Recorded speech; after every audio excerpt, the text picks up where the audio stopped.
ठाणे कल्याणच्या जागेचा महायुतीतला तिढा आता सुटलेला आहे, मात्र नाशिकचा तिढा हा अजूनही कायम आहे। नाशिकमध्ये महायुतीतल्या घडामोडींना सध्या प्रचंड वेग आलेला आहे। भाजप प्रदेशाध्यक्ष चंद्रशेखर बावनकुळे छगन भुजबळांच्या घरी आता दाखल झालेत आणि भुजबळ फार्म हाऊसवर त्यांची बैठक सुरू झाली आहे। उमेदवारी अर्ज भरण्यासाठी आता केवळ 48 तास उरलेले आहेत आणि नाशिकच्या उमेदवारावर आज शिक्कामोर्तब होण्याची शक्यता आहे। तेव्हा भाजप प्रदेशाध्यक्ष बावनकुळे, राष्ट्रवादीचे नेते छगन भुजबळ आणि फोनवरून मुख्यमंत्री एकनाथ शिंदे चर्चा करून हा नाशिकच्या उमेदवारीचा तिढा सोडवणार आहेत। उमेदवारीसाठी हेमंत गोडसे, स्वामी शांतिगिरी, विजय करंजकर यांच्या नावाची सध्या चर्चा आहे आणि या तिघांची भेट घेत गिरीश महाजन यांनी आपला अहवाल बावनकुळे यांच्याकडे दिलेला आहे। दरम्यान नाशिकमधल्या महायुतीच्या जागेवरून विरोधी पक्षनेते विजय वडेट्टीवार यांनी टोला लगावलाय।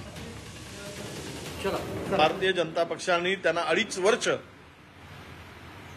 जेलात ठेवलं, त्यांच्याच दारात जाऊन त्यांची विनवणी करावी लागत आहे।